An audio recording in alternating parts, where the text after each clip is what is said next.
Muy buenas noches. Sean todos ustedes bienvenidos a esta nueva sesión de la División de Neonatología del Hospital de Ginecobstetricia, el Centro Médico Nacional de Occidente. Para nosotros, para la División de Neonatología, para el Hospital de Ginecobstetricia del Centro Médico Nacional de Occidente, es un gusto contar con la presencia de todos ustedes a esta sesión que es uso y abuso de los antimicrobianos en la terapia neonatal. En esta ocasión contamos con la presencia de mi amigo José Guadalupe Maldonado González. José Guadalupe Maldonado González es egresado de pediatría del Hospital Civil de Guadalajara, Fray Antonio Alcalde. También es egresado de infectología perinatal en el Instituto Nacional de Perinatología en la Ciudad de México. Actualmente se desempeña como infectólogo perinatal, miembro del Comité de Infecciones Nosocomiales de nuestra unidad. Para mí es un gusto presentar a mi amigo y dejarlo con el uso de la voz para esta sesión. Muchas gracias.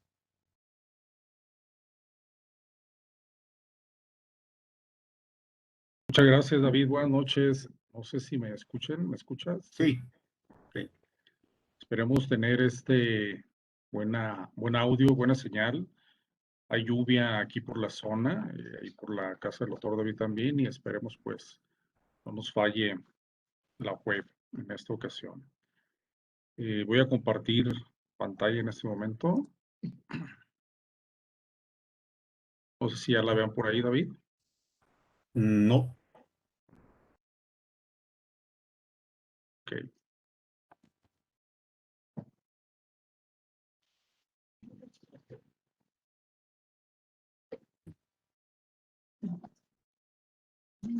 Ahí está ya compartiendo pantalla. ¿Ya la puedes ver? Sí. Bien.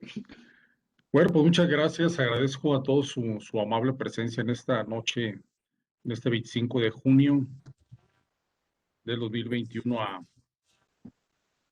Agradezco a todos su interés en la plática y quiero en particular agradecer al doctor Clemente Santos, neonatólogo de nuestra unidad hospitalaria, que pensó en este tema y lo sugirió y lo propuso a la mesa académica de nuestra unidad para ser tratado en esta noche. Servidor estará hablando en este momento con ustedes sobre el uso y abuso de antibióticos en el área de neonatología. Quiero comentarles sobre los objetivos. Aparece ya ahí la de objetivos. David, ¿me ayudas? ¿Sí la ves? Okay. Sí. Ahí creo que se ve bien. Ahí está bien. Los objetivos para esta noche a compartir con ustedes, bueno, hablaré un poco sobre la historia de los antibióticos, la interpretación clínica de los apoyos de diagnóstico en el diagnóstico de infecciones bacterianas, la epidemiología bacteriana y la resistencia microbiana que estamos enfrentando en la actualidad desde hace ya años atrás, dónde se encuentra el futuro de las infecciones perinatales, el uso y abuso de los antibióticos que estamos enfrentando, estamos realizando probablemente algunos de nosotros, podría incluirme en ellos seguramente, sus riesgos y conclusiones finales, ¿no? Hablar entonces un poco de esto. El inicio de Érase una vez fue ya por el año 1928 cuando Sir Alexander Fleming se encontraba trabajando en su laboratorio él era médico, era químico también, y se encontraba trabajando con cepas de Staphylococcus aureus. Y pues Sir Alexander Fleming tenía que irse ya de vacaciones, no sé si era eventual en su hospital, y pues le dijeron, ya te vas mañana, y pues se fue volando, dejó todo ahí, las cajas de Petri, algunas creo que no las cubrió y cerró rápido y dijo, pues ahí nos vemos, yo ya me voy de vacaciones. Cuando regresa Fleming de su periodo vacacional, no sé cuánto le dieron, si un mes como en el IMSS, se encuentra que sus cajas de Petri se habían contaminado con un moho. Y eso le llamó mucho la atención porque observaba que donde este moho se encontraba, pues las bacterias que estaba él cultivando no se habían desarrollado. Incluso observaba un halo transparente en el agar y eso le llamó mucho la atención. Y dijo, ah, caray, se puso a investigar, le llamó la atención, lo comentó con amigos. Dijo, pues esto es un Penicillium nonatum. Pero pues ahí quedó, no hubo muchos que le hicieran caso, le batalló para eso. Después se asoció ya con unos químicos que sí empezaron a purificar el Penicillium nonatum. Y fue ya en 1943 cuando se utilizó como antibiótico por primera vez la penicilina. Y fue un antibiótico que ayudó mucho al control de las infecciones, sobre todo en las guerras mundiales o en la guerra mundial que hubo, muchos soldados salvaron la vida de las infecciones que estaban enfrentando en aquellos momentos, ¿no?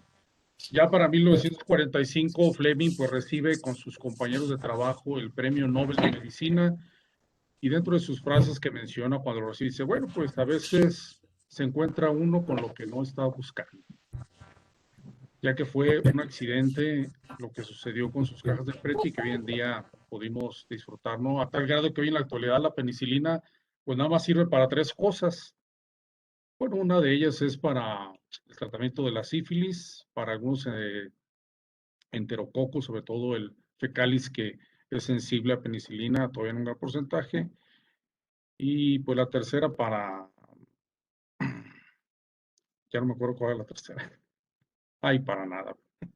Y casi para nada, porque en realidad ya son sus usos clínicos principalmente. Bueno, les comento pues con esto que el 75% de la prescripción actualmente es prácticamente incorrecta en relación a los antibióticos y en algunos sitios del mundo. El panorama microbiológico en México es complicado. Hablaré específicamente de datos nacionales, donde cerca de 1.7 millones de afectados por infecciones en los hospitales. Para el 2014, por cada 100 egresos había 4.1 infecciones asociadas a la atención de la salud, que es así hoy como se llama las infecciones nosocomiales. Los porcentajes pueden estar fluctuando entre 7 a 15 por cada 100 egresos y con una mortalidad aproximada de hasta casi el 30% de los infectados llegan a fallecer por estas infecciones nosocomiales en el curso de su atención a la salud en los hospitales. Específicamente en las terapias intensivas, ya sean neonatales o de adultos, tenemos desafortunadamente en las terapias intensivas de adultos una incidencia menor comparada a la de nosotros en la terapia intensiva neonatales, donde en las UCINs de los diferentes hospitales nacionales y en México y del mundo podemos encontrar hasta un 23 o hasta un 30% de infecciones asociadas a la atención de la salud o también llamadas nosocomiales, ¿no? Ahí están los principales agentes involucrados: Enterobacter, Staphylococcus, Pseudomonas, Staphylococcus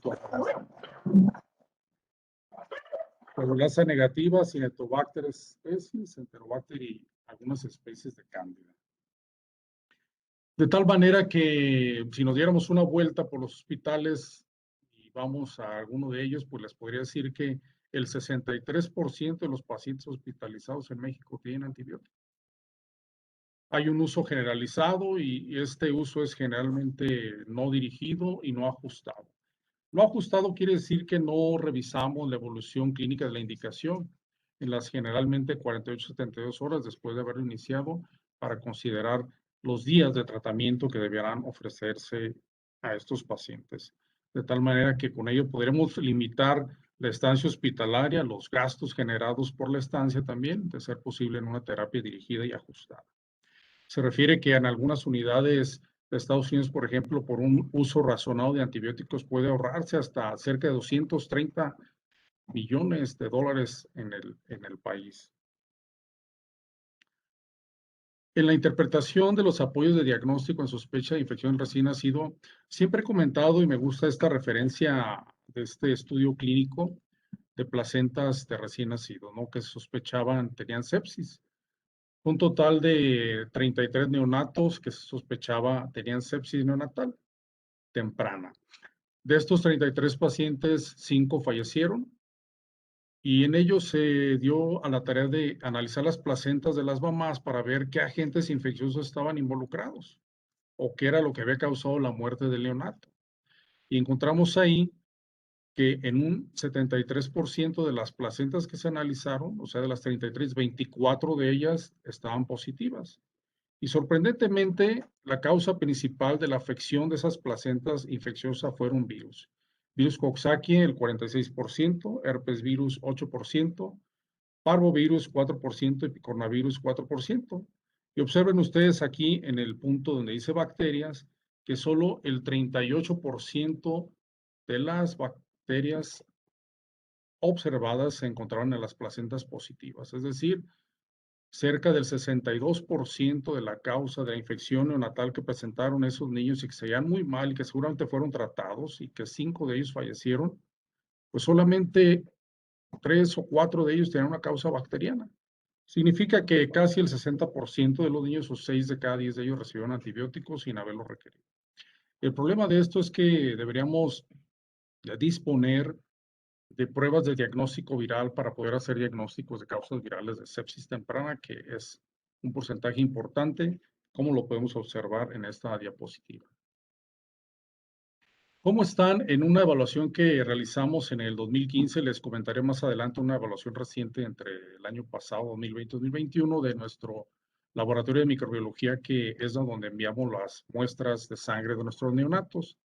Por ejemplo, en ese año la UCIN envió 740 muestras de sangre y solamente tuvimos positivos 191, es decir, el 25.8%, negativos 549.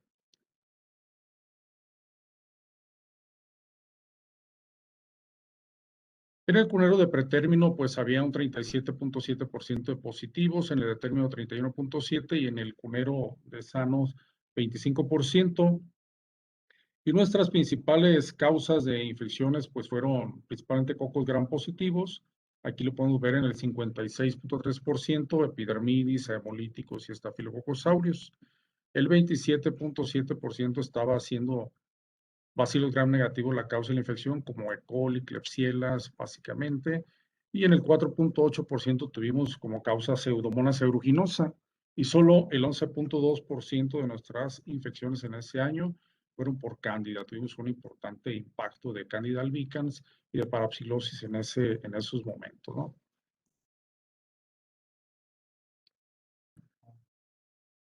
Creo que ese trabón no avanza la siguiente.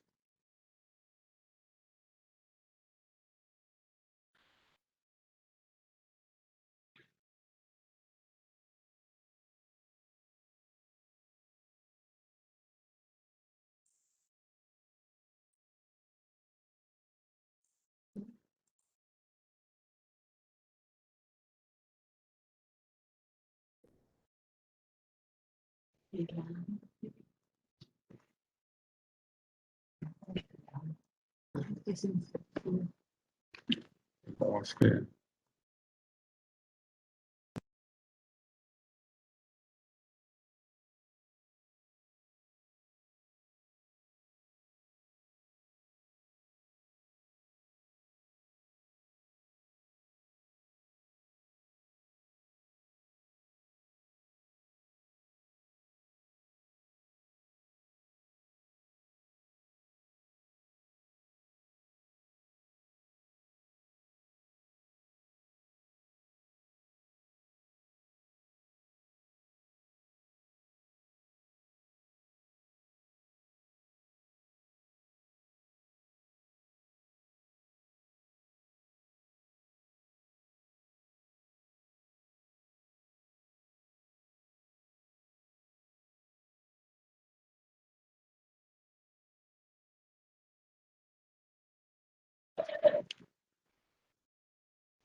muy bien, gracias. Tuvimos una falla aquí en el correo de las presentaciones.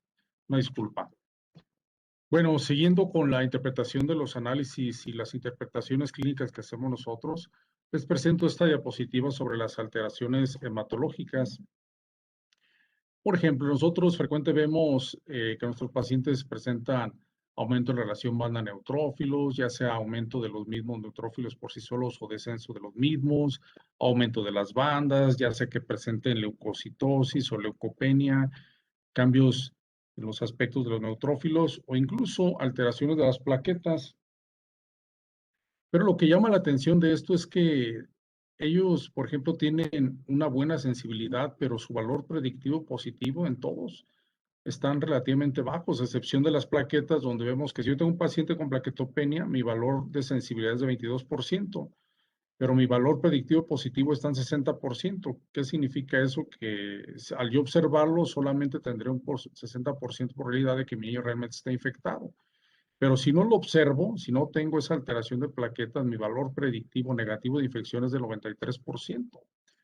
De tal manera que al observarlos es importante, es una sensibilidad desafortunadamente pues baja del 22%. Hablando del incremento de leucocitos o de la baja de los mismos, una sensibilidad vemos de 44% y un valor predictivo positivo de 36%. Es relativamente pobre. Pero si no tengo esas alteraciones, es decir, tengo cuentas de leucocitos normales, pues mi valor predictivo negativo al no tener esas alteraciones es del 94%. Es decir, mi porcentaje de que no tenga yo una infección al tener mis leucocitos normales en mi paciente, pues es de más del 90%. Así también, voy a avanzar a otra. La proteína C reactiva. La proteína C reactiva es otro indicador que utilizamos frecuentemente y nos mete mucho ruido porque es que tengo la PCR elevada en 200, tengo la PCR en 300. Y sí ha habido pacientes que tienen la PCR elevada o la proteína C reactiva elevada y sí encontramos después un hemocultivo positivo a un agente bacteriano como causa de infección. Sin embargo, la proteína C reactiva puede estar elevada por infecciones virales, porque el paciente tenga isquemia. Muchos pacientes cuando están en ventilados y tienen problemas de no oxigenación adecuada, la presión arterial de oxígeno varía o disminuye, pues hay isquemia, hay hipoxia a nivel tisular, a nivel de tejidos, a nivel celular, y ese daño tisular puede ser suficiente para elevar la proteína C reactiva y hacer que mi paciente clínicamente se vea como si lo hubiera infectado y caigo en la tentación de si no lo tengo cubierto con antibióticos, pues cambiarlo, iniciarle. También fenómenos de hemólisis. Si tengo un paciente que está teniendo ictericia, está hemolizando, pues también voy a tener elevación de la proteína C reactiva. Si el paciente tuvo sufrimiento fetal, aspiró meconio, pues también va a ser otro indicador de elevación. Si tengo corioamnionitis o alguna otra enfermedad neonatal subyacente o enfermedad de base en mi neonato, pues es también suficiente para que esos picos de proteína C reactiva estén elevados. Así que limita de tal manera su sensibilidad en un 29 hasta un 90%, dependiendo de la asociación clínica que observemos en nuestros pacientes para poder darle sustento. Es decir, no solamente utilizar a la proteína C reactiva como indicador de infección, hay que asociarlo a otros datos clínicos que tendríamos que observar en nuestro paciente, ¿sí? Y estas elevaciones pues deberán de persistir cuando mucho entre 2 a 3 días de pico de la PCR. Entonces, la PCR elevada no es una indicación de continuar o de iniciar antibióticos por sí sola, ¿no? Quiero presentarles aquí cómo están los porcentajes de sensibilidad de México a diferentes antibióticos, en general las de diferentes agentes bacterianos. Veamos, por ejemplo, ampicilina, nos reportan ya hasta un 70% resistencia. Otra antibiótico con porcentajes de resistencia importante, pues es la cefotaxima, que aparece con un 33%. Sin embargo, vemos acá en la sensibilidad que sí tenemos 82% para ampicilina, para vancomicina hasta 90% o 97% de sensibilidad, para meropenem 87%. Nos deja tranquilos estos porcentajes de sensibilidad, pero así como los observamos como favorables, satisfactorios, debemos tener una indicación clínica de un uso adecuado. ¿Qué es un uso adecuado? Pues un uso clínico razonado, basado en la condición del diagnóstico del paciente, en la base farmacológica del tratamiento y los mecanismos de acción de ellos para poder indicarlos y utilizarlos con mayor probabilidades de éxito en nuestros pacientes. Y les quiero platicar a la vez aquí también en datos nacionales publicados en la revista latinoamericana de infectología pediátrica 2017, cómo está la resistencia de Enterococcus faecium. Y vean que, por ejemplo, para Enterococcus faecium tenemos ya resistencia hasta del 80%. Entonces, tener un aislamiento de Enterococcus faecium, pues prácticamente lo va a tener usted que es resistente a vancomicina y vamos a tener que estar indicando otro tipo de Sinercid, por ejemplo, que tuvimos un paciente hace no mucho, unas 3, 4 semanas, creo, en el hospital en Lucín o en el Cunero de Término, y nos fue difícil conseguir el quinopristin dalfopristin, que es el Sinercid, no está tan disponible. O tendríamos que utilizar linezolid, aunque ya pueden observar aquí también en la diapositiva que hasta un 20% de resistencia de Enterococcus faecium al linezolid. En cuanto a Staphylococcus aureus representa ya hasta un 5% de resistencias, aunque dependiendo de las revisiones que hagamos o documentos que estemos checando, podemos tener resistencia hasta de un 30% ya vancomicina. Cada vez más cepas de cocos gram positivos y estafilococos meticilinos resistentes aparecen ya resistentes a vancomicina. Entonces, nos quedan como opciones linezolid, donde sí tenemos una sensibilidad de un 25% y un buen patrón de sensibilidad y bajos índices de resistencia.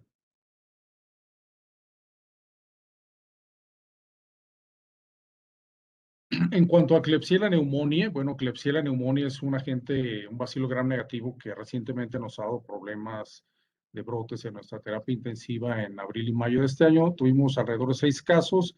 Sin embargo, estos 6 casos fueron tratados oportunamente, diagnosticados así también, y ninguno de los pacientes falleció afortunadamente. Solo uno de ellos tuvimos que hacer sinergia de tratamiento con el levofloxacino y meropenem porque persistía positivo en algunos hemocultivos que estamos llevando de control en esos pacientes, pero en la resistencia global de cefepime a Klebsiella pneumoniae en nuestro país, pues está cerca del 42%. Es un importante. Aquí dice para ceftriaxona 55%. Desafortunadamente la ceftriaxona no podemos utilizarla en neonatos debido a su alta competencia por la fijación de las bilirrubinas a las proteínas del plasma, lo que limita mucho su uso. De hecho, no se utiliza ceftriaxona en los neonatos. Y cefotaxima, vean, aunque aquí dice en este reporte de 2017 que había una resistencia de 0%, yo quiero comentarles que en nuestro hospital, bueno, el otro día vi ya un bacilo gram negativo sensible a cefotaxima, me dio gusto, pero casi en ese 2015 que les mencionaba que revisamos nuestros agentes infecciosos, el 100% de los bacilos gram negativos de enterobacterias en el hospital eran resistentes a cefotaxima. Es el motivo por el cual hoy en día iniciamos mejor con cefepime como primera elección de tratamiento antes que pensar en un carbapenémico tipo meropenem. Para Pseudomonas aeruginosa, bueno, aquí tenemos que son sensibles cerca del 46% de ellas, un 38.1% resistencia, no tan alto. Sin embargo, para meropenem sí se encuentra ya hasta un 30%, 25% resistencia para Pseudomonas aeruginosas. Para Pipedrasilium tazobactam pueden observar ahí que es el 26%. Tenemos buen patrón de sensibilidad para Pseudomonas aeruginosa. De hecho, tenemos pacientes también tratados en nuestra unidad con este tipo de fármacos carbapenémicos. Para Enterobacter cloacae, los porcentajes de resistencia oscilan ya para cefotaxima en el 100%. Enterobacter cloacae, pues es una enterobacteria, un bacilo gram negativo, oxidasa negativa, que así podemos hacer una identificación rápida en los hemocultivos. Es decir, si usted envía un hemocultivo al laboratorio y está vigilando en las 48 horas, 72 horas, si hay desarrollo, puedes ir a preguntar si ya creció algo, si sí, bueno, ¿qué es? ¿Es un bacilo? ¿Es un coco? Observar en el gram y preguntar las pruebas bioquímicas. Si te dice, tengo un bacilo gram negativo, que es un bacilo gram negativo oxidasa negativa, pues lo más probable es que se trate de una enterobacteria, ¿sí? Si te dice que es oxidasa positiva, pues asustémonos porque estaremos enfrentando pseudomonas aeruginosas. Enterobacter cloacae, bueno, entonces es un agente infeccioso grave, complicado en infecciones nosocomiales que en algunas unidades, varios años ya, llegó a causar muertes de varios neonatos en brotes nosocomiales de infecciones. De tal manera que con este patrón previo que les he mostrado de cómo está la resistencia de bacterias, de antibióticos, me queda decir que el diagnóstico, el futuro del diagnóstico de las infecciones está pues en el diagnóstico molecular. Habría que hacer en lo posible en el futuro pruebas de PCR multitext que tenemos resultados en 6 horas o a veces hasta en menor tiempo dependiendo del funcionamiento de los termocicladores, de los laboratorios de diagnóstico de microbiología molecular. Y quizá en un futuro no muy lejano, como dice Star Wars, podríamos estar haciendo en algunos hospitales diagnóstico de bacterias gram positivas, gram negativas, como pueden ver ahí, Enterococcus, Listeria, Staphylococcus aureus o Coagulasa negativo, todos los Streptococcus, bacilos gram negativos como Pseudomonas, Neisseria, todas las enterobacterias en sus diferentes especies, que las podríamos encontrar ya reportadas en un lapso de 6 a máximo 24 horas, ¿no? También patrones de levaduras para Candida glabrata, Cruzei, Parapsilosis y Tropicalis. Y algunos de ellos nos podrían hasta reportar ya incluso genes de resistencia a vancomicina u otros agentes. Entonces, ¿qué es lo que tenemos que hacer? Si tenemos un alto reporte de incidencia de resistencias en nuestros antibióticos que estamos utilizando, pues tenemos que hacer un uso racional de los disponibles. Quiero comentarles que hace ya 2 años también tuvimos un brote por una bacteria no muy frecuente llamada Eclaircia decarboxilata que contaminó las nutriciones parenterales de varios hospitales en la ciudad. Y fue una bacteria multiresistente que solamente pudo ser tratada con colistimetato, con colistina. Les comento que ese es un antibiótico, pues es de alto costo. Cada frasco aproximadamente pueden ustedes conseguirlo en las industrias farmacéuticas cerca de 2,500 a 3,000 pesos. Afortunadamente, bueno, todos esos pacientes también, que fueron 11 casos, fueron tratados de manera exitosa y no tuvimos ningún deceso, ninguna defunción de ellos. Entonces, así como en el retorno del Jedi, pues tendríamos que utilizar otros antibióticos para darle oportunidad a los que están mostrando nuestras bacterias resistencias a clindamicina, piperacilina tazobactam, amoxicilina clavulanato, ampicilina sulbactam, que algunos están disponibles también con amoxicilina y astriona, ¿no? Nosotros en algunos momentos estamos considerando piperacilina tazobactam en nuestro hospital como tratamiento de algunos casos de indicaciones de antibióticos. Entonces, hay que hacer rotaciones y con esto, por eso les comentaba que ya tuvimos un caso de un bacilo gram negativo que incluso sensible a cefotaxima, de los cuales teníamos ya años que no los observábamos.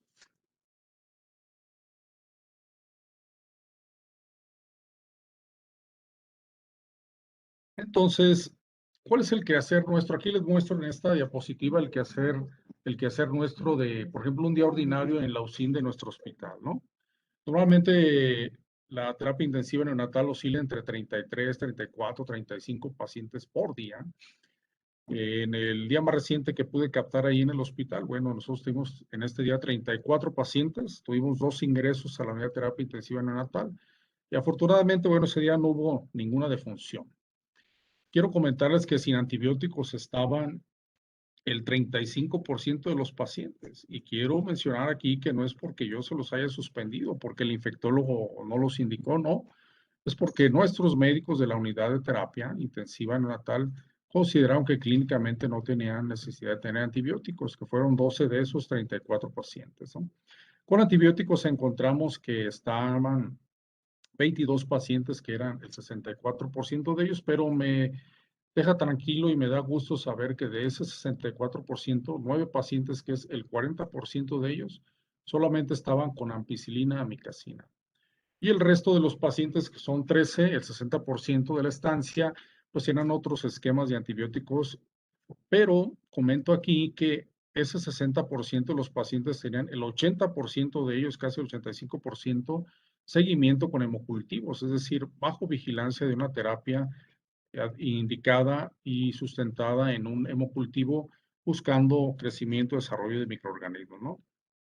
Y les comento que de esos 34 pacientes, solamente 3 de ellos tenían un agente infeccioso identificado, uno de ellos cursando con Pseudomonas aeruginosa y 2 pacientes con Staphylococcus epidermidis, que es entonces un total del 8,8%, el 8,8% de un día ordinario en nuestra UCI.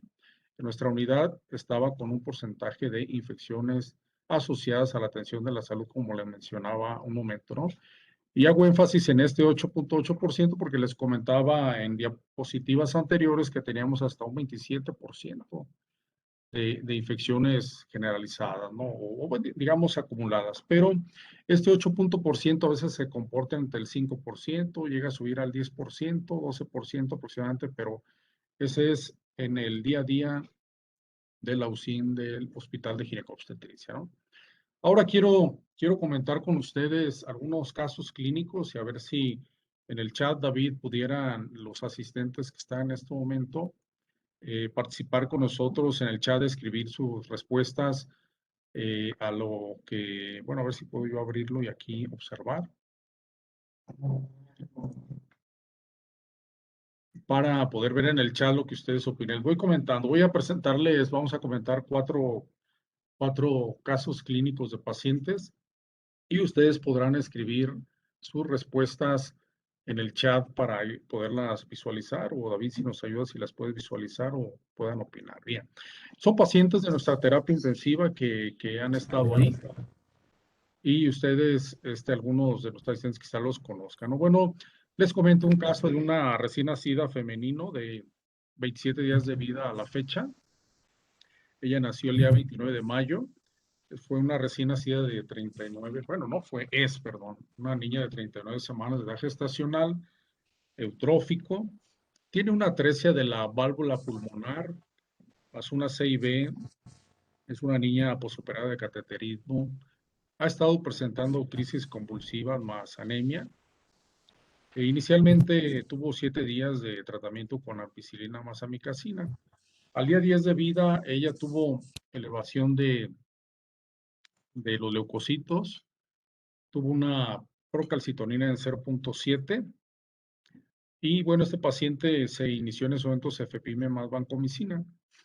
Posteriormente, bueno, se continuó con ese tratamiento de cefepime banco y a los 15 días de vida vuelve a elevar los leucocitos, pero ahora en 19.7. Ya se observa con plaquetas de 100,000, con una procalcitonina de 0.08, perdón, persiste intubado. Este paciente al día 20 de estar también ya con leucocitosis de 11.8 y plaquetas de 18, al persistir plaquetopénico con esquemas previos que les presento este caso, como lo pueden ustedes visualizar aquí en la pantalla, al persistir plaquetopénico, ¿qué es lo que usted decidiría hacer? Y vemos ahí que pueden ya opinar en el inciso A, agregar antifúngico. Mira, ya veo que están contestando, ya se fueron con el continuar manejo establecido, muy bien. Dice yo inicio antifúngico y policultivar. O dice el inciso B, interconsulta infectología. Bueno, opinan ahí en el chat. Liliana dicen que interconsulta infecto, buena opción, gracias. Muy bien, sobre todo cultivo de secreción bronquial, Liliana Martínez, muy bien. Dicen agregar antifúngico y cultivar. Muy bien, voy a pasar a la siguiente diapositiva para ir dando en el tiempo las respuestas y observándolas y que puedan ver lo que se hizo. Bueno, este paciente de 27 días, muy bien, dicen agregar antifúngico. Henry Paredes, muy bien, doctor, antifúngico varios, me parece excelente. Vamos a ver qué es lo que decidimos o qué es lo que se hizo con este paciente. En efecto, al paciente se agregó casponfungina, bien por los que pensaron en antifúngico. Si están llevando la plática, parece que están en sintonía. Este paciente entonces se inicia caspofungina a los 20 días y al día 21, sorprendentemente eleva los leucocitos en 32,000. Las plaquetas, bueno, este paciente se transfundió en 2 ocasiones con concentrados de crioprecipitados de plaquetas y subieron las plaquetas un poquito a 84,000. En el día 23, bueno, el paciente persiste mal, clínicamente luce mal, ya está con la caspofungina ante la sospecha de infección por el uso de antibióticos de amplio espectro que ya ustedes pudieron observar. Y se solicita interconsulta a infectología pediatría, ¿no? Por el alto riesgo de bacilos gram negativos resistentes. Se solicita infectología, dice que hay que policultivar y ellos dicen que hay que suspender la caspofungina. No se usó el fluconazol porque generalmente el fluconazol, bueno, este paciente no tuvo profilaxis para fluconazol por el peso y la edad gestacional. pero el fluconazol puede ser resistente a nuestras levaduras que se aíslan en el hospital, generalmente son resistentes a fluconazol, por eso no se indica. Para quien pregunta ahí para Liliana Martínez. Muy bien, entonces, ¿cuál fue la indicación? ¿Qué creen ustedes que hizo en esta interconsulta de infectología al hacer que el paciente, o mencionar que el paciente tenía un alto riesgo de estar colonizado o afectado por bacilos gram negativos resistentes? Pidió que se policultivara y suspendió caspofungina. Muy bien, el doctor Dávalos dice ahí, la doctora Dávalos sabe del caso, ya lo puso ahí levofloxacina, doctora Gaby, muy bien. ¿Cuál fue la indicación? ¿Alguien más quiere opinar? Ahí en el chat veo que estén opinando. También Mayra Lisset Coronado dice levofloxacino. ¿Qué bactericidas, doctores? Bueno, se entiende que esa es la intención de la salvaguarda del paciente. El paciente está en un estado crítico grave, en verdad, yo lo valoré también. Y bueno, quiero comentar en relación a lo que dicen ustedes de levofloxacino. Estoy de acuerdo. Se indicó levofloxacino, se suspendió la caspofungina,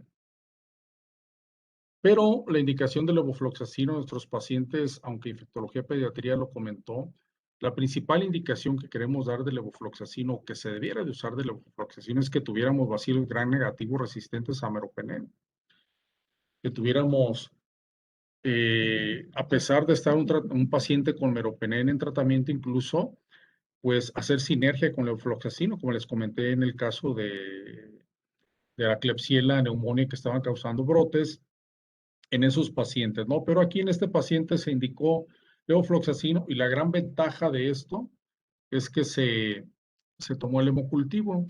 El paciente evolucionó aún más para el día 24 de vida con leucocitos aún más aumentados, 52.9, se dicen las notas que está ahorita en una reacción leucemoide y con plaquetas pues ya elevadas. Afortunadamente en 223 salió de la plaquetopenia que lo afectaba y continuó en ese momento con meropenem, levofloxacino. Sin embargo, ya para el día 25 decidimos suspender el levofloxacino porque no había, en todos los hemocultivos que se estaban tomando, no hubo nunca desarrollo. Hasta la fecha, hasta el día de hoy en la mañana, hablé para comentar sobre este paciente.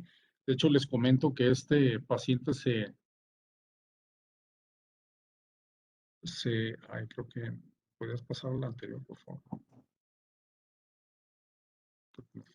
En esta todavía sí. En este paciente, el otro día era otro caso, perdón. En este paciente que seguimos comentando, al día de hoy en la mañana que hablé para preguntar sobre este caso, aún no desarrollaban múltiples hemocultivos que tiene tomados, urocultivos, incluso se envió cultivo de líquido cefalorraquídeo, el gram no se encontró bacterias en el gram, en el citoquímico del gram, me comentaron. Entonces ya un día antes había suspendido el levofloxacino al no haber desarrollo de bacterias de bacilos gram negativos evidentes en todos los hemocultivos, incluso ni en el líquido cefalorraquídeo, suspendemos levofloxacino y dejamos por el momento mantener tratamiento con meropenem en espera de si hay algún desarrollo de algún bacilo gram negativo, por ejemplo, ¿no?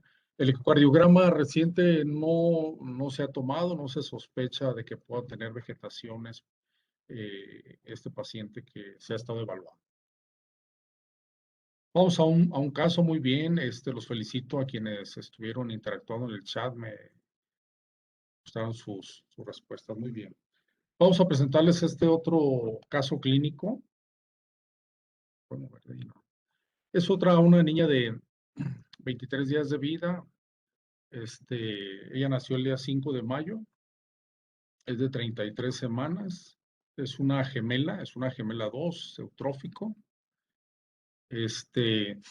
Ella presentó síndrome de distrés respiratorio, tiene aparte una hemorragia intraventricular grado 1 y riesgo de retinopatía del prematuro. Tiene instalado un catéter PIC, el del 12 de mayo, y ella pues inició ahí con manejo de ampicilina amicacina. Al día 14 de vida extrauterina, esta paciente presentó fiebre, tuvo elevación de la procalcitonina en 0.8, y leucocitos de 15.3.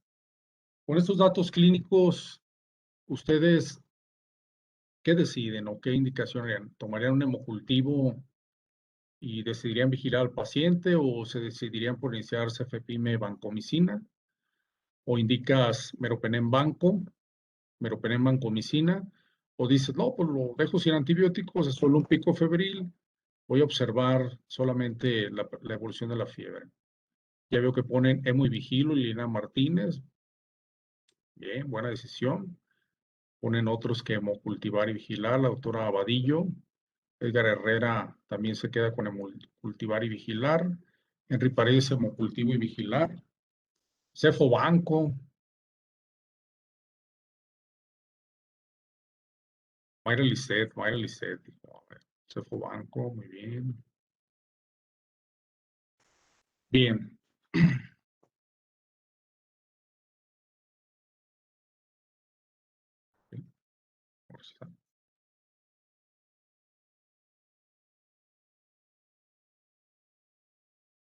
Gaby Cortés va por hemocultivar al paciente y vigilarlo, es una buena decisión clínica. La doctora Dávalos, cefepime banco, y la mayoría se queda con la opción clínica de hemocultivar al paciente y vigilar. Excelente, quienes pusieron hemocultivar al paciente muy bien y quien se decidió por cefepime más vancomicina, es una excelente decisión clínica. Este paciente se le tomó un hemocultivo y se inició cefepime vancomicina. Comento aquí que por qué cefepime más vancomicina, pues porque este paciente estábamos sospechando que pudiera tener un bacilo gram negativo y que este bacilo gram negativo fuera resistente a cefotaxima, como yo había comentado, por eso no indicamos cefobanco, ¿no? Como opción. Entonces, bueno, en este hemocultivo que se toma, se logra identificar que tiene una Klebsiella pneumoniae, ¿sí? Y que es resistente a cefepime y meropenem. La paciente se deja el manejo con cefepime, pero sorprendentemente evoluciona a febril. No pierdan de vista ustedes que dicen que es resistente a cefepime y meropenem. La niña, la gemela, posteriormente evoluciona a febril, sin deterioro clínico en lo general. Cuando nos damos cuenta que llega el impreso de la Klebsiella pneumoniae en el reporte microbiológico, ya prácticamente lleva 8 días de tratamiento esa paciente y sin datos de respuesta inflamatoria sistémica. Entonces dije yo, bueno, no corresponde clínicamente este aislamiento. Si la niña tiene tratamiento con cefepime y el reporte microbiológico me dice que es resistente a cefepime y meropenem, ¿cómo me explico que está febril, que está sin deterioro clínico, incluso toleraba muy bien la vía oral? En los días previos de tratamiento con cefepime, pues no había habido deterioro, nunca volvió a presentar fiebre. Y lo sorprendente es que no había esa respuesta inmunitaria sistémica que debiéramos observar en una Klebsiella resistente a cefepime y meropenem, que era lo que tenía tratamiento nuestro paciente. Quiero entonces aquí preguntarles para ustedes en el chat, creo que ya están respondiendo, ¿verdad? Nos dice, para ustedes, ¿cuál sería el tratamiento adecuado? ¿No? Aquí no hay respuesta. Es decir, no hay opción, perdón. En este paciente, ¿le quitamos el cefepime y dejamos meropenem? ¿O mantenemos la terapia con cefepime y agregar algún aminoglucósido tipo amicacina para hacer sinergia? ¿Qué harían ustedes con este caso de este paciente con buena evolución clínica y una bacteria reportada resistente al tratamiento que está presentando?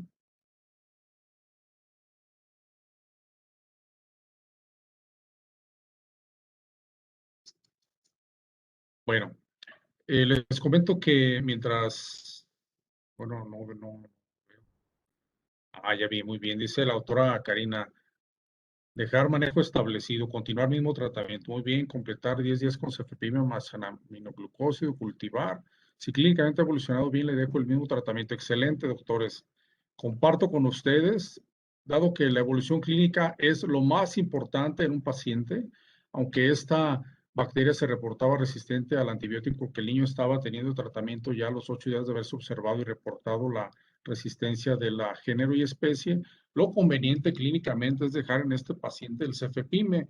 Así les comento que agregamos algunos días del aminoglucósido simplemente pues para disminuir la generación de resistencia espontánea tras tratamiento que puede ocurrir con cefalosporinas en el tratamiento de la generación de resistencias tras tratamiento. Muy bien. Vamos a ver otro caso, un tercer caso clínico. Ahí está ya la respuesta. Resistencia a cefepime, continuar cefepime por 10 a 14 días y incluso al día 19 de vida ya del paciente y estando con el tratamiento, el hemocultivo de control que se había tomado para ver que habíamos tenido una decisión clínica adecuada en este paciente fue negativo, es decir, no tuvo desarrollo. Este otro caso clínico, bueno, este es un recién nacido femenino también de 2 meses de vida extrauterina. Este paciente nació el día 5 de mayo, es un niño hipotrófico, una niña hipotrófica, perdón, 34 semanas, con un retraso del crecimiento intrauterino. Esta niña estuvo con distrés respiratorio al nacer, requirió ventilación mecánica asistida. Posteriormente, una ventilación prolongada mecánica asistida desarrolló displasia broncopulmonar y se dejó en ese paciente, en ese momento, perdón, manejo con cefepime más vancomicina. Esta niña tuvo un orocultivo en algún momento identificado con Candida albicans. Con este aislamiento de Candida albicans, usted decide cambiar el esquema, tomar un hemocultivo o mantener el tratamiento con anfotericina B. Porque comento que cuando se identificó esa Candida albicans ya tenía tratamiento con anfotericina B.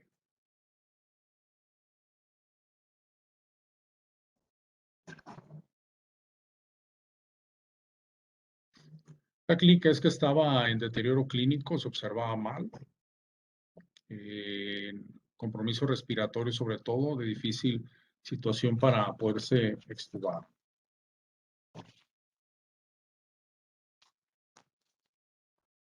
Ya veo que ponen tomar hemocultivo, mantener anfotericina B, dice Yasmín Medina. Bien. Tomar hemocultivo por Liliana Martínez, excelente. Mantener anfo, tomar hemocultivo, dice el doctor Pablo, hemocultivar, la doctora Armida B&C. Tomar hemocultivo, mantener anfotericina, muy bien. Vamos a ver la respuesta clínica o lo que se hizo con este paciente.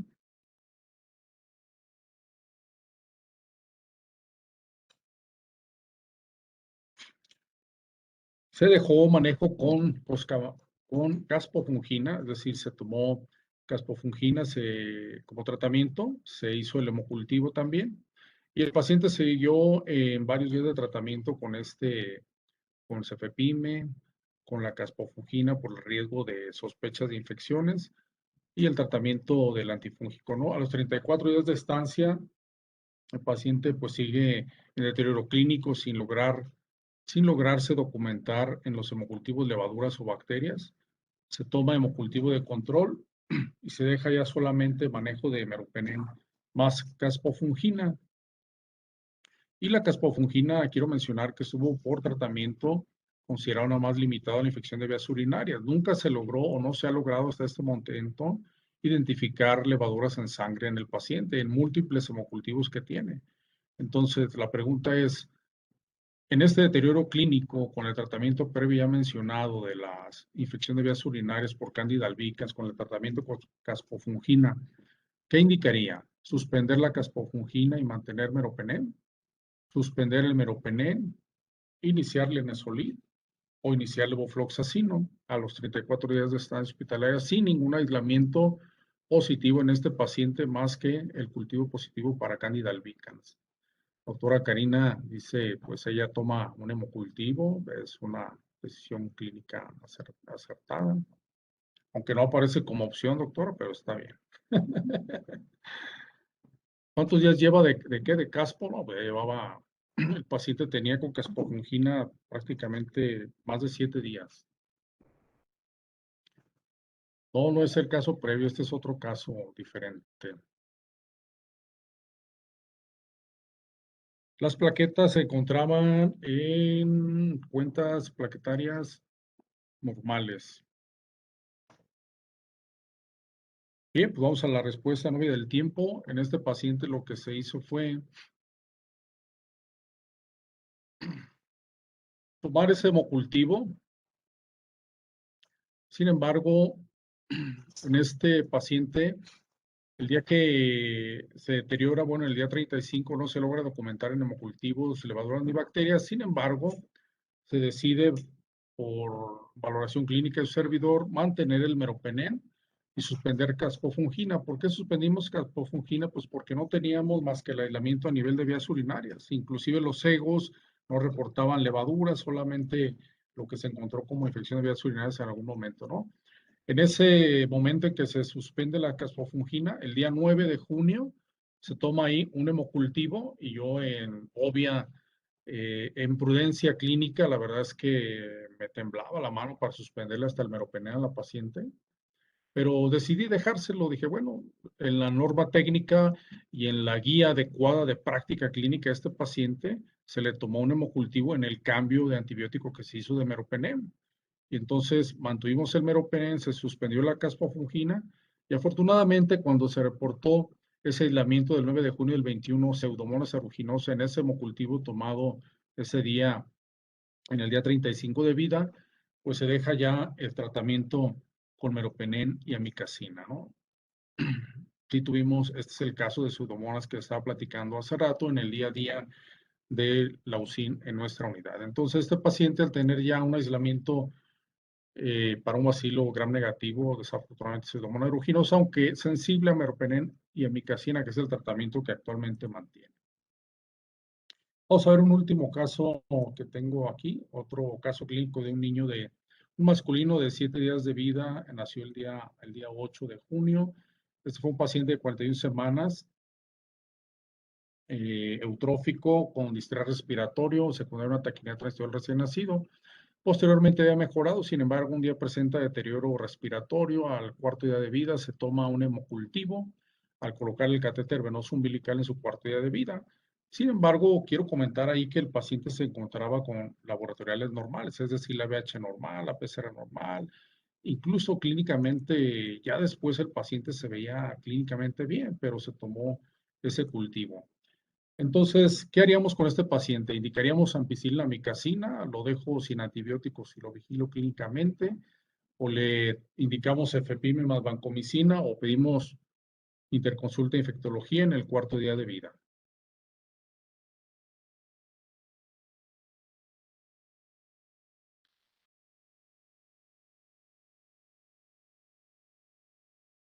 Sin antibióticos y vigilo, dice la doctora Liliana Martínez, es una buena decisión. Hemocultivar y vigilancia, sin antibióticos y vigilar, sin antibióticos y vigilar.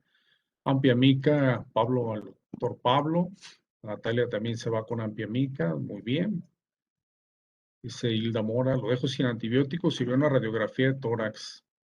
Sí, no tengo la radiografía, pero si se le tomó, no había neumonía. Solamente los datos de la taquimia transitoria en fase clínica de resolución.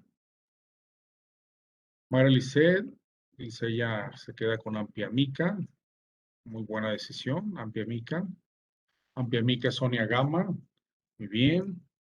Bueno, mientras siguen ustedes escribiendo aquí en el chat, visualizo yo, vamos a ver qué clínicamente realizamos con este paciente.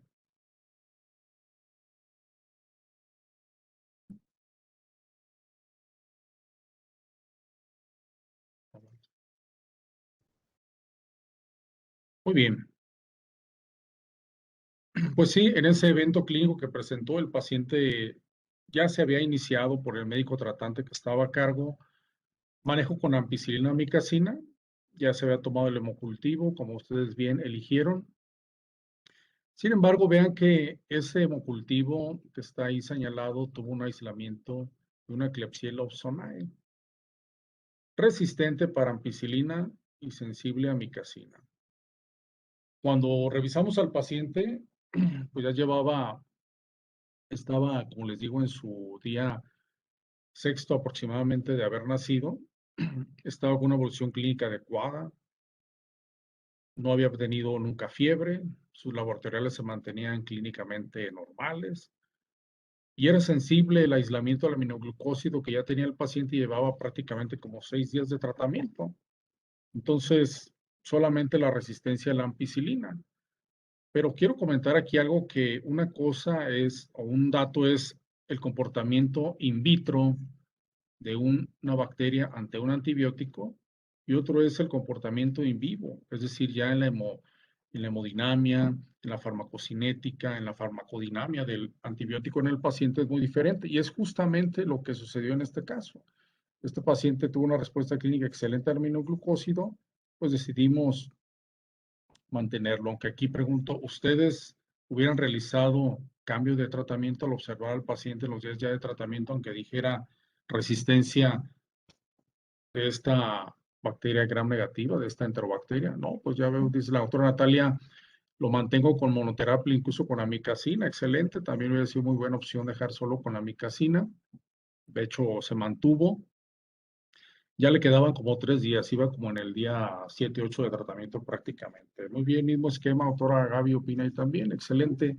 Muy bien, este paciente que comentamos, pues se quedó en ese esquema de tratamiento con una buena respuesta clínica, ya egresado del hospital en la actualidad. Dejamos ahí los casos clínicos y doctor Rafa Beltrán, saludos Rafa, gusto verte opinar ahí, mismo tratamiento, muy bien. Saludos a nuestros compañeros del Hospital General Regional 180.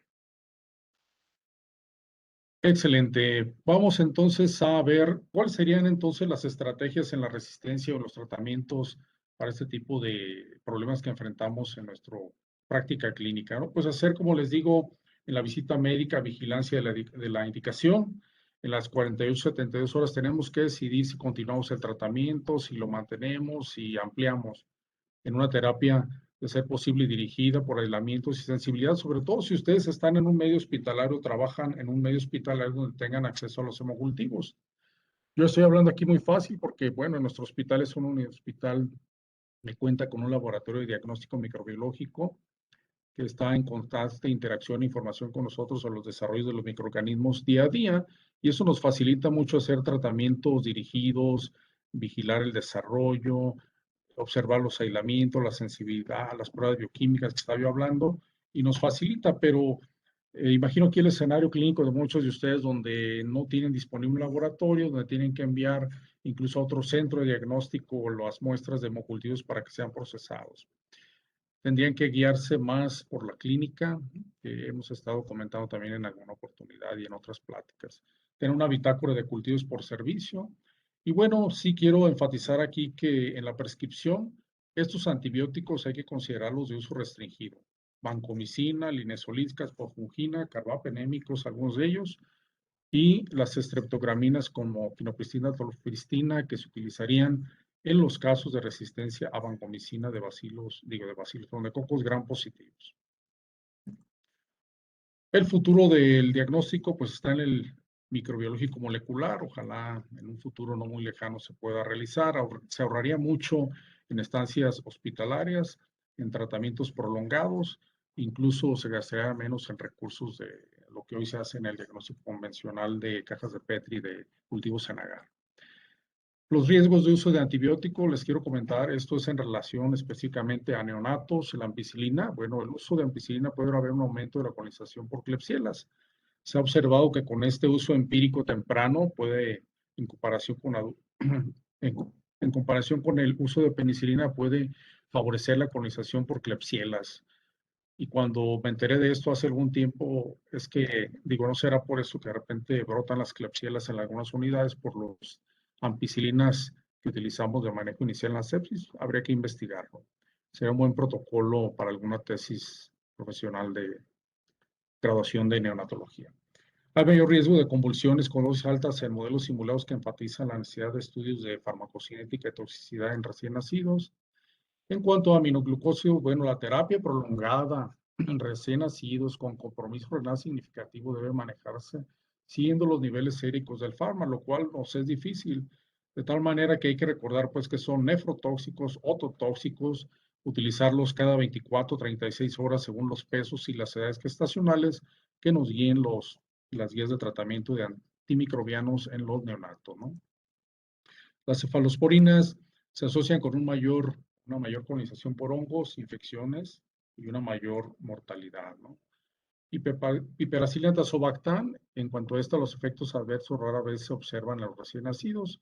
Una publicación interesante en el 2004 aquí en el Journal de Quimioterapia. Por lo cual, esto nos da sustento utilizarlo como opción de tratamiento en neonatos, piperacina tazobactam. El meropenem es un fármaco de elección en neonatología, no así el imipenicilestatina por riesgo de convulsiones. Y cuando este se indica o debemos de indicarlo principalmente cuando tenemos elementos de bacterias productoras de beta-lactamasa de espectro extendido o resistencias.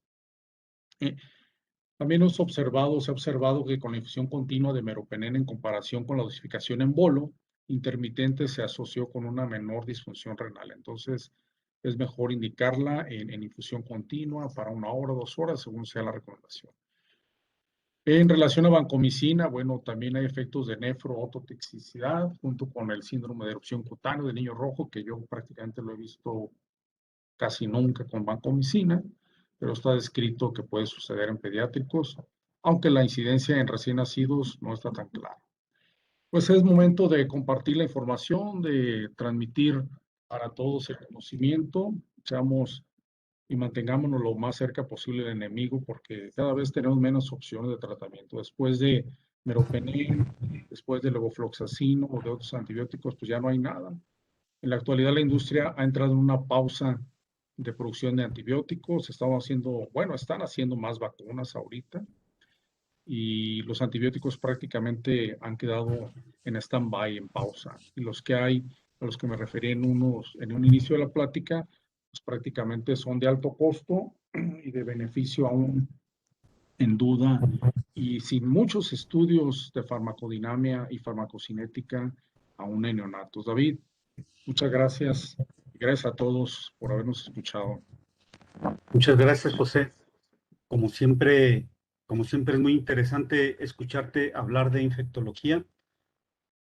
A mí me ha quedado, a mí me ha quedado claro el mensaje o la idea de que ante la disminución de la efectividad del arsenal y del número de antibióticos, del arsenal de antibióticos que tenemos a la mano disponibles y que se pueden usar en el recién nacido, ante la posibilidad de riesgos por el uso de los antibióticos, no es una terapia inocua el uso de los antibióticos, es importantísimo, así como lo estás haciendo tú en el hospital, eh, llevar un seguimiento cercano y y con este seguimiento temprano, hacer una terapia dirigida, bien dirigida, a las circunstancias reales que se están viviendo en la unidad en general y en particular con el recién nacido.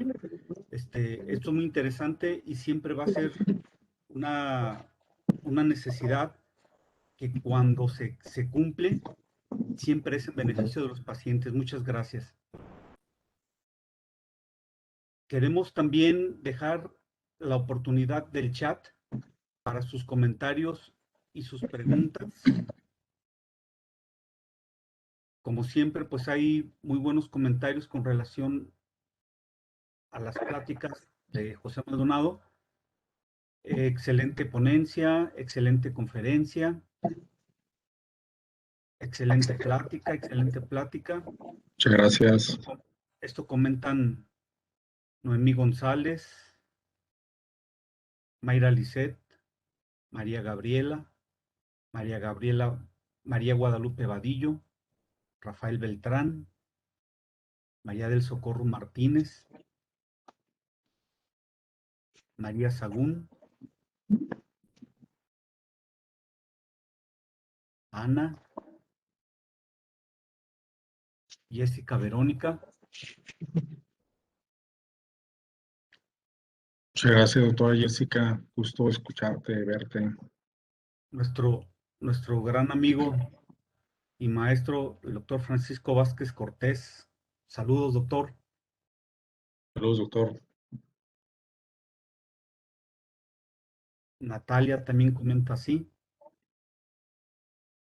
La doctora Gaby Dávalos, comenta, ¿qué posibilidad hay de hacer Gram al tomar el hemocultivo para anticipar y guiar el manejo empírico?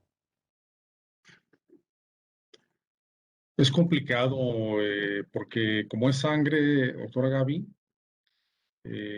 se prefiere esperar a que, bueno, de hecho el GAM se desarrolla, se hace, pero quizá la pregunta sea dirigida a que sea el GRAM en el momento del hemocultivo. No sería posible porque es sangre la que se está tomando y se prefiere evitar que se pueda contaminar el hemocultivo. Sin embargo, les comento, el frasco de hemocultivo se envía al laboratorio y cuando el sistema, que es un sistema automatizado que está detectando qué hemocultivo está positivo, en ese momento, al detectar lo positivo, el químico saca o extrae una muestra de líquido del hemocultivo y en ese momento hace el GRAM y en ese momento nos reportaría a nosotros si es un bacilo, si es un coco, si es una levadura a la que estamos enfrentando. Y esto sucede máximo en las 48, 72 horas. ¿Han observado ustedes que todos los hemocultivos prácticamente que tenemos positivos en los pacientes están ya con crecimiento no a las 72 horas? De hecho, cuando tuvimos el brote de Klebsiella, pues estaba haciendo justamente control a 72 horas de tomado o de iniciado los tratamientos, mejor dicho, para ver nuestras respuestas clínicas. Incluso también fue así con la eclampsia de carboxilata en el mayo de hace 2 años. Sin embargo, otro tipo de gramos, doctora Gaby, sí se pueden hacer, por ejemplo, otro tipo de líquidos que no sea sangre, líquido pleural, líquido de alguna punción, en un examen de orina o muestra de orina o cualquier líquido extraído que debiera considerarse estéril.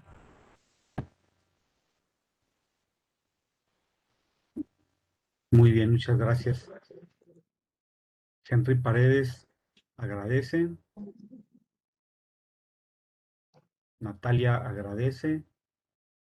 Pablo Jiménez, excelente plática, muy didáctica y muy ilustrativa.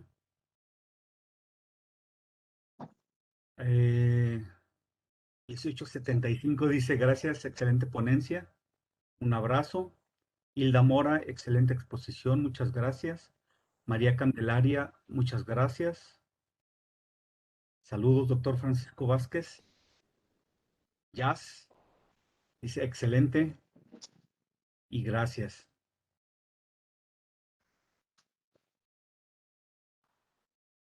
Muchas gracias a todos ustedes por sus comentarios. La doctora Karina, muchas felicidades, estimado Pepe, además de mi reconocimiento y enorme agradecimiento por la labor tan importante que realizas.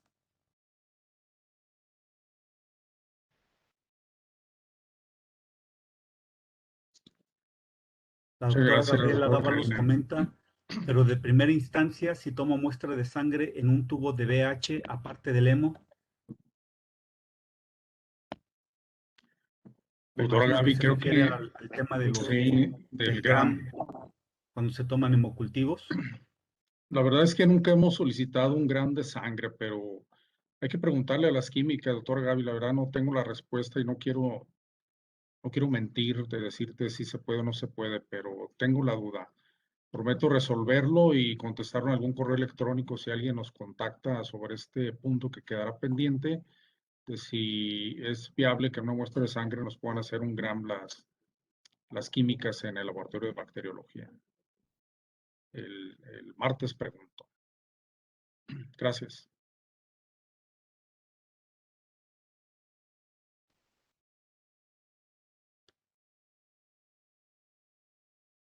La doctora Hilda Mora pregunta si se ingresa a un recién nacido prematuro en ventilación mecánica y por la invasión se inicia tratamiento de primera línea, se hace hemocultivo y al tercer día la lectura está negativa, ¿la conducta de omitir antibióticos es adecuada? ¿Cuántos días recomienda el uso de antibióticos con cultivos positivos? Para cultivos positivos, los días de tratamiento son 10 a 14 días. Damos 14 días para bacilos gram negativos y con 7 a 10 días, dependiendo de la siempre respuesta clínica de cada paciente a un hemocultivo, si tenemos cocos gram positivos, habría que decidir. quédense tranquilos con lo que les comento. Es decir, si usted tiene un aislamiento y toma en 72 horas un control, o en 4 días o en 5 días un control de un nuevo hemocultivo, y ya no hay desarrollo en 48, 72 horas del inicio de la incubación de ese hemo, con 7 días podría ser suficiente. ¿Por qué? Porque ya está negativo. Pero en general las guías nos llevan a 10 días, 14 días de tratamiento de antibióticos. Y para la pregunta que hacían en relación a de si suspender al intubar un paciente y por el hecho de manipular la vía aérea, iniciar antibióticos y luego decían que tomar como cultivo o cultivos y no haber desarrollo de los mismos, suspender el tratamiento, sí sería una conducta clínica suspenderlos si su paciente no tuvo deterioro, si clínicamente se mantiene estable, si los exámenes paraclínicos no muestran alteraciones, ya sea la VH, los indicadores de procalcitonina, de proteína C reactiva, velocidad de alimentación globular, los que tenga disponibles para evaluar la respuesta inflamatoria sistémica de su paciente, se podría hacer. Yo comento mucho eso. En ocasiones tomamos hemocultivos y aunque a veces tenemos identificado ya microorganismos, seguimos dejando coberturas para otros. O incluso a veces, aunque ves que a las 72 horas, 3, 5 días no ha desarrollado nada tu hemocultivo, pues seguimos completando esquema de antibióticos. Por eso recordar que estos antibióticos pueden estar causando un daño clínico secundario a nuestro paciente. Todos los fármacos que utilicemos en nuestro neonato tienen un alto metabolismo hepático y no se diga también todos los antibióticos que causan reacción inflamatoria de la glándula. Y recordemos que la proteína C reactiva se produce a nivel hepático. Entonces, también es un motivo de que esta puede estar elevándose. Gracias. Gerardo Navarro te felicita por la ponencia. Gracias.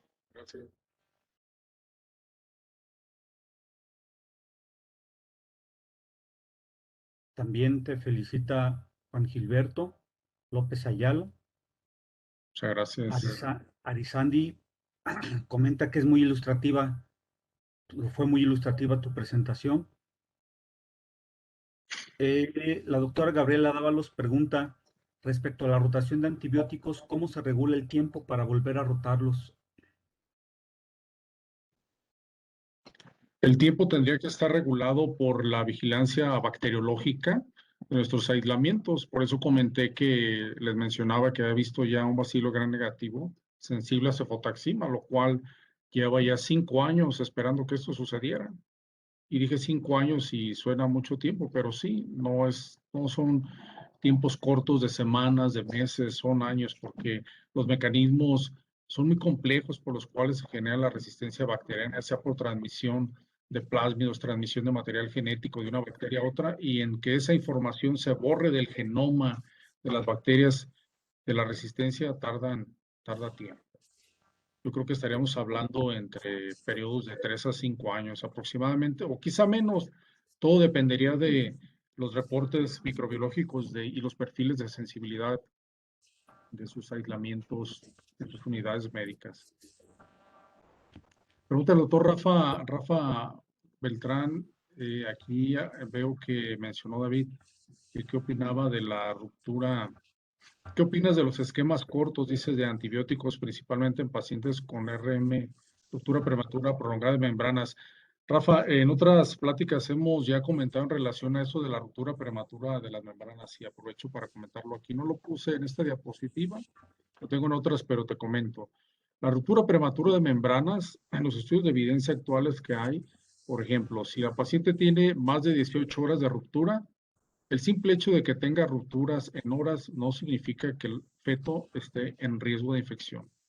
Si esa paciente tiene, aparte de las 18 horas de rupturas, corioamnionitis, que sería el dato clínico que había que investigar, porque en un paciente, en una ocasión, me llamaron la atención por haber dejado a un paciente sin antibióticos porque tenía más de 3 días de ruptura prematura prolongada de membrana a la paciente. Entonces yo le contesté, le digo, no, pues es que sí tiene más de 3 días de ruptura prematura de membranas, pero la paciente nunca desarrolló coriamnionitis, estaba con tratamiento de antibióticos.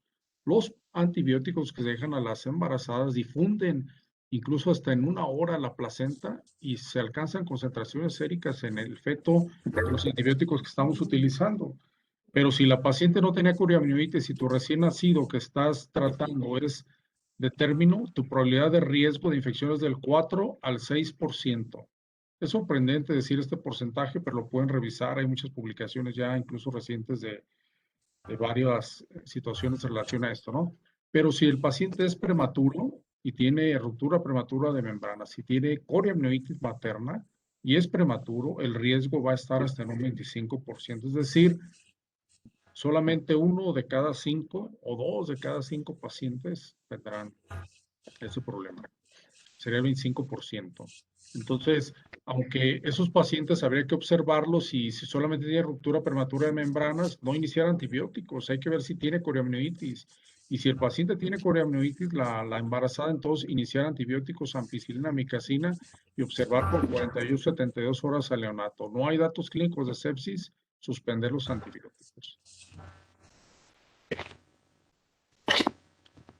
Gracias, José. Sí.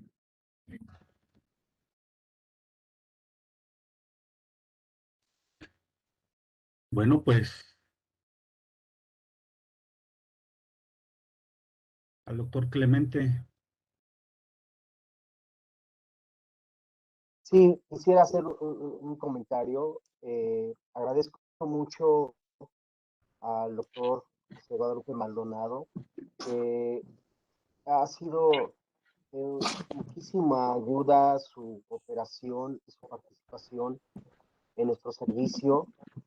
Sé que de alguna manera el esfuerzo que él realiza para tratar de lograr que se siga las guías establecidas para el manejo de antibióticos es complicado debido a los criterios que normalmente cada uno de nosotros maneja y que a final de cuentas se esclarece en la evolución de cada uno de los pacientitos que tenemos en el hospital y conforme a todo el abordaje que realizamos a ellos para tratar de identificar el germen habitualmente que está afectando la salud de ellos y estar escalando de alguna manera sin mucho apoyo el uso de los antibióticos, que al final de cuentas nos vemos topados cuando ya llegamos al límite. Creo que esta charla, además de ser muy didáctica, es bastante clara para poder nosotros seguir aplicando el seguimiento de las guías en ese sentido y tratar de evitar ya sea la resistencia bacteriana o incluso el daño que se ha hablado también que tiene como efecto secundario el uso indiscriminado de antibióticos. Te felicito, doctor Maldonado, y agradezco mucho el que hayas tomado en cuenta la sugerencia de este tema. Creo que seguirán apareciendo y seguiremos nosotros enfrentándonos a muchas dudas que tenemos ahí en el hospital y podemos hacer tratamiento para que podamos ofrecer con mayor seguridad el tratamiento.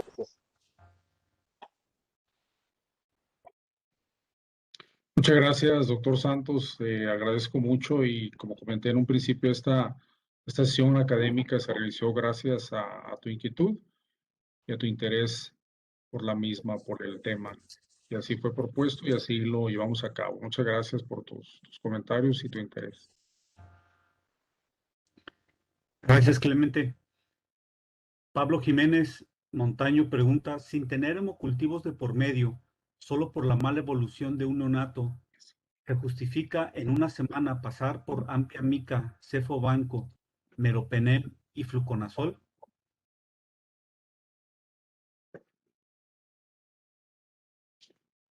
Doctor Pablo, pues pusiste, como dicen, el dedo en la llaga.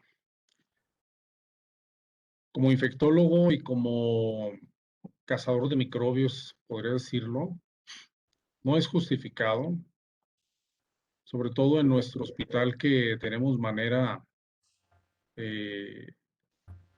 estar monitoreando nuestros cultivos, no es clínicamente justificado. Tendríamos que sustentarlo en los estudios microbiológicos, porque si no, entonces, pues estaremos incurriendo en lo que es tema de la plática, en el abuso de los antibióticos.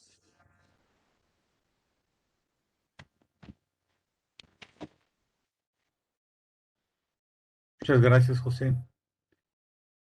Bueno, pues, otra pregunta más de la doctora Gabriela Dávalos. ¿Cuál sería su recomendación respecto al neonato expuesto a ruptura de membranas o preeclampsia severa o restricción en crecimiento intrauterino con respecto al riesgo de sepsis temprana asociada al síndrome de respuesta inflamatoria fetal? Bueno, doctora Gaby, ya sé que se comentó en algunas revisiones bibliográficas sobre ese tema que la causa de la infección puede ser hasta un 50% bacteriana, viral o parasitaria. Sin embargo, como comentaba en la pregunta del doctor Rafa Beltrán hace rato, que la evidencia de estudios ya incluso de las placentas que comenté también en una diapositiva, pues solamente tenemos un 38% de causa bacteriana. Entonces, el síndrome de respuesta inflamatoria fetal es muy importante, pero también es muy importante y creo que estaría siendo causado por una infección viral en muchas de las veces, como lo demostró los estudios de las placentas en 33 neonatos con sospecha de sepsis. Entonces, sí sería válido o es válido ante esa sospecha de ruptura y de coriamnitis, sobre todo más de coriamnitis materna, el iniciar antibióticos. Y recordar que si es un prematuro, como lo mencioné, mi probabilidad podría estar en un 25-30% de sepsis temprana. Y vigilar si toma hemocultivos, iniciar los antibióticos. Que quede claro que no estoy en contra de iniciar antibióticos, para nada. Yo mismo los indico, sino lo que estamos comentando es que al hacer la indicación de nuestros antibióticos, observemos, uno, la función clínica del paciente. Dos, si pudimos tomar un hemocultivo o cultivos de ese paciente, pues observar el desarrollo microbiológico de los mismos. Y número tres, una vez que tenga reportado un aislamiento identificado con patrón de sensibilidad o de resistencias, pues hacer una terapia ajustada dirigida al reporte. Y no es válido que si tengo ya identificado un bacilo gram negativo, pues le sigan manteniendo vancomicina, por ejemplo, como decimos, completando esquema. Esa conducta clínica, pues, queda distante de la evidencia de la práctica clínica.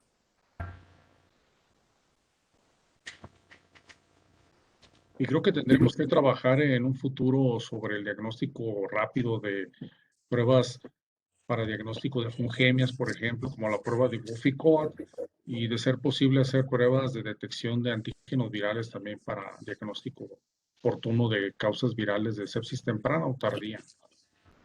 Gracias, doctora Gaby. Muchas gracias, José.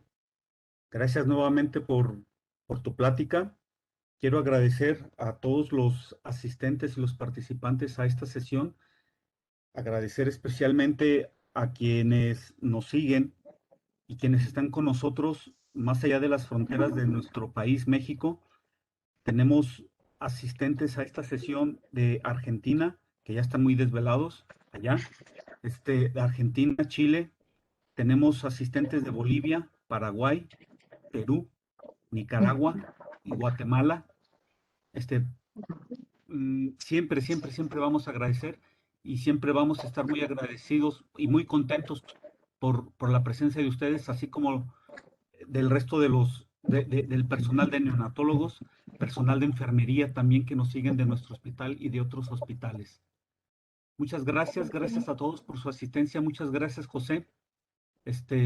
Y si tienes algo más que comentar. Bueno, pues aprovechando que mencionaste a nuestros acompañantes de Sudamérica, pues suerte para todos en la Copa Oro. Digo, en la Copa América, perdón. Suerte en la Copa América, que la disfruten y muchas gracias por acompañarme. Me da gusto saber que nos escuchan y nos siguen a tan larga distancia. Muchas gracias, David, por tus comentarios también y por esta oportunidad de hoy para mí. Gracias. Muchas gracias. Gracias a todos. Buenas noches. Muy buenas noches. Hasta luego. Hasta luego.